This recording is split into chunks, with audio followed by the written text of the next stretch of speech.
मुंबई, ठाणे, नाशिकला yellow alert तर सिंधुदुर्ग, रत्नागिरी, रायगडला आज ऑरेंज अलर्ट। हवामान विभागाकडून पावसाचा अंदाज व्यक्त। कोकण किनारपट्टीवर आज उंच लाटा उसळण्याचा इशारा। 3.4 ते 3.8 मीटर उंच लाटा उसळण्याचा इशारा। लहान होड्या समुद्रात नेऊ नयेत, मच्छीमारांना आवाहन। नाशिकच्या गंगापूर धरणातून पाण्याचा विसर्ग कमी। गोदावरी नदीला आलेला पूर देखील ओसरला। संततधार पावसामुळे धरणातून नदीपात्रात पाण्याचा विसर्ग सुरू होता। नाशिक शहरासह जिल्ह्याला पावसाचा ऑरेंज अलर्ट। मनोज जरांगेंची आज अंतरवाली सराटीमध्ये राज्यव्यापी बैठक। मराठा आरक्षण आंदोलनाची दिशा ठरवण्यासाठी बैठकीचं आयोजन। प्रत्येक जिल्ह्यातून मराठा आंदोलक आजच्या बैठकीला येणार।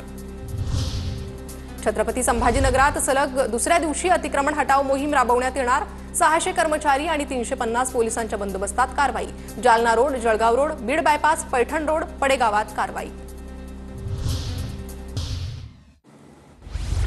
स्कूल बस मालकांचा बुधवारपासून संपाचा इशारा। ई चलान सरकारच्या दुर्लक्षाविरोधात अनिश्चितकालीन संपाचा इशारा।